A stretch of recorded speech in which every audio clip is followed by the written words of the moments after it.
ಕಳೆದ 30 ವರ್ಷಗಳಿಂದ ಒಳ ಮೀಸಲಾತಿಗಾಗಿ ಕರ್ನಾಟಕ ಸೇರಿದಂತೆ ಆಂಧ್ರ, ತೆಲಂಗಾಣ, ತಮಿಳುನಾಡು ರಾಜ್ಯಗಳಲ್ಲಿ ನಡೆಯುತ್ತಿದ್ದ ಹೋರಾಟಕ್ಕೆ ಸುಪ್ರೀಂ ಕೋರ್ಟ್ 7 ನ್ಯಾಯಾಧೀಶರ ಪೀಠ ಒಪ್ಪಿಗೆ ಸೂಚಿಸಿರುವುದನ್ನು ಬಾಗೇಪಲ್ಲಿ ದಲಿತ ಸಂಘಟನೆಗಳು ಸ್ವಾಗತಿಸಿವೆ.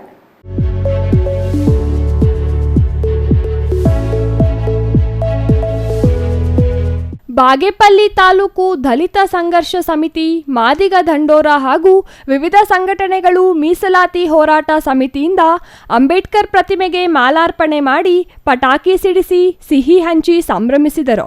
ನಂತರ ಬಾಗೇಪಲ್ಲಿ ಪಟ್ಟಣದ ಪತ್ರಕರ್ತರ ಭವನದಲ್ಲಿ ನಡೆದ ಸುದ್ದಿಗೋಷ್ಠಿಯಲ್ಲಿ ದಲಿತ ಮುಖಂಡ ಬಿ.ವಿ. ವೆಂಕಟರಮಣ ಮಾತನಾಡಿದರು. ಬಿ.ವಿ. ವೆಂಕಟರಮಣ ಮಾತನಾಡಿ, ಪರಿಶಿಷ್ಟ ಜಾತಿಯಲ್ಲಿರುವ 101 ಉಪಜಾತಿಗಳಲ್ಲಿ ನಿಜವಾಗಿಯೂ ತುಳಿತಕ್ಕೊಳಗಾಗಿರುವವರಿಗೆ, ಹೊಳೆಯ ಮಾದಿಗರಿಗೆ ಸುಪ್ರೀಂ ಕೋರ್ಟ್ ತೀರ್ಪಿನ ಅನ್ವಯ ಒಳ ಮೀಸಲಾತಿಯನ್ನು ಕಲ್ಪಿಸಿದರೆ ಸಾಮಾಜಿಕ, ಶೈಕ್ಷಣಿಕ, ಆರ್ಥಿಕ, ರಾಜಕೀಯವಾಗಿ ಸಮಾಜದ ಮುಖ್ಯವಾಹಿನಿಗೆ ಬರಲು ನೆರವಾಗಲಿದ್ದು, ಕಳೆದ 30-40 ವರ್ಷಗಳಿಂದ ನಡೆಸುತ್ತಿರುವ ಹೋರಾಟಕ್ಕೆ ಜಯ ಸಿಕ್ಕಂತಾಗಿದೆ ಎಂದರು. ಈ ಹೋರಾಟ ಮೊದಲು ಆಂಧ್ರ ಪ್ರದೇಶದ ಮಂದಕೃಷ್ಣ ಮಾದಿಗ 1994ರಲ್ಲಿ ಪ್ರಾರಂಭವಾದ ಹೋರಾಟ ಕರ್ನಾಟಕ ಇನ್ನಿತರೆ ರಾಜ್ಯಗಳಲ್ಲಿ ಹೋರಾಟ ಮಾಡಿದ ಫಲವಾಗಿ ಇಂದು ಸುಪ್ರೀಂ ಕೋರ್ಟ್ ನ್ಯಾಯ ಒದಗಿಸಿದೆ. ಇದು ಹಲವು ಸಂಘಟನೆಗಳ ನಾಯಕರ ಸುದೀರ್ಘ ಹೋರಾಟ ಫಲ ಇದಾಗಿದೆ. ರಾಜ್ಯದ ಮುಖ್ಯಮಂತ್ರಿ ಸಿದ್ದರಾಮಯ್ಯನವರು ತಡ ಮಾಡದೆ ಒಳ ಮೀಸಲಾತಿಗೆ ಆದೇಶ ಹೊರಡಿಸುವಂತೆ ಒತ್ತಾಯಿಸಿದರು. ದಯವಿಟ್ಟು ಮಾದೇವರಿಗೂ ಮತ್ತು ಒಡೆಯರಿಗೆ ನೀವು ಮೀಸಲಾತಿ ಕೊಡಬೇಕೆಂದು ನಾವು ಪತ್ರಿಕಾಗೋಷ್ಠಿ ಮುಖಾಂತರ ಮನವಿ ಮಾಡ್ತಾ ಇದ್ದೀವಿ. ಯಾಕಂದ್ರೆ ಇವತ್ತು ನಾವು ಆವತ್ತು ಹೇಳ್ದಂಗೆ ನೀವೆಲ್ಲ ಸದಾಶಿವ ಆಯೋಗ ವರದಿಯನ್ನು ಜಾಸ್ತಿ ನಮ್ಮನ್ನು ಪಾಪ್ಯುಲರ್ ಮಾಡಿದ್ದೀರಿ. ನೀವು ಎಲ್ಲ ಪ್ರೆಸ್ ಮೀಟಲ್ಲಿ ಈ ವರದಿಯನ್ನು ನೀವು ಮಾಡಬೇಕು. ಯಾಕಂದ್ರೆ ನೀವೇನಾದರೂ ಸದಾಶಿವ ಆಯೋಗ ವರದಿ ಜಾರಿಗೆ ಬರಲಿಲ್ಲ ಅಂದ್ರೆ ನಮ್ಮಲ್ಲಿರುವ 101 ಜಾತಿ ಇದೆಯಲ್ಲ, SC ಜಾತಿ, ಪರಿಶಿಷ್ಟ ಜಾತಿಯಲ್ಲಿ 101 ಜಾತಿ ಮಾಡಿದ್ದಾರೆ.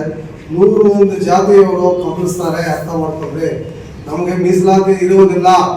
ಇವಾಗ ಗೊತ್ತು, ಎಷ್ಟೋ ಜನ ಪಾಪ ನಮ್ಮ ಹುಡುಗರು ಡಿಗ್ರಿ ಮಾಡಿಕೊಂಡು, ಮಾಸ್ಟರ್ ಡಿಗ್ರಿ ಮಾಡಿಕೊಂಡು ಉದ್ಯೋಗಗಳಿದೆ ಕುಡಿದ್ರೆ ಆಗ್ಬಿಟ್ಟಿದೆ. ಪಾಪ ಉದ್ಯೋಗ ಕೊಡಲ್ಲ, ಒಂದು ಓಟ್ ಇಟ್ಟರೆ ಓಟ್ ಬರಲ್ಲ, ಕಾಫಿ ಟೀ ಬರಲ್ಲ, ಒಂದು ಚಿಲ್ಲರೆ ಅಂಗಡಿ ಬರಲ್ಲ, ನಮಗೆ ಒಂದು ಊರ ಅಂಗಡಿ ಇಟ್ಟರೆ ಬರಲ್ಲ.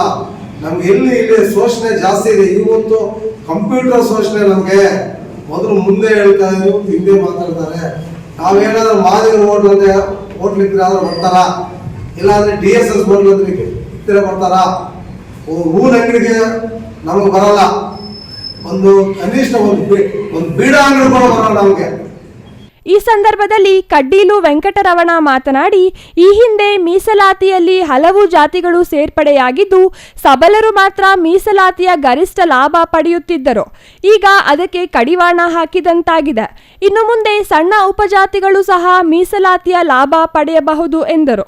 ಮುಖ್ಯವಾಗಿ ಶಿಕ್ಷಣ, ರಾಜಕೀಯ, ಉದ್ಯೋಗ ಕ್ಷೇತ್ರಗಳಲ್ಲಿ ಇನ್ನು ಮುಂದೆ ಹೆಚ್ಚಿನ ಲಾಭವಾಗಲಿದೆ. ಇದರಿಂದ ನೊಂದ ಮತ್ತು ಅಸ್ಪೃಶ್ಯರಿಗೆ ಹೆಚ್ಚಿನ ಲಾಭವಾಗಲಿದೆ. ಈ ಶ್ರೇಯಸ್ಸು ಸುಪ್ರೀಂ ಕೋರ್ಟ್ ನ್ಯಾಯಾಧೀಶರ ಸಮಿತಿಗೆ ಸಲ್ಲುತ್ತದೆ ಎಂದು ತಿಳಿಸಿದರು. ಇನ್ನು ಈ ಸಂದರ್ಭದಲ್ಲಿ ದಲಿತ ಮುಖಂಡ ಶಿವಪ್ಪ, ಆದಿನಾರಾಯಣ, ಜಯಂತ್, ನಾಗಪ್ಪ, ಗೋಪಿ, ನರಸಿಂಹಪ್ಪ, ಸತೀಶ್, ನಂಜುಂಡಪ್ಪ, ಮಂಜು, ಈಶ್ವರಪ್ಪ, KG ವೆಂಕಟರಮಣ, ಶ್ರೀನಿವಾಸ್, ವೆಂಕಟೇಶ್, ಸೂರಿ, ಜೂಲಪಾಳ್ಯ ನರಸಿಂಹಪ್ಪ ಮತ್ತಿತರರು ಹಾಜರಿದ್ದರು. Ganesh, CTV news, Bagepalli.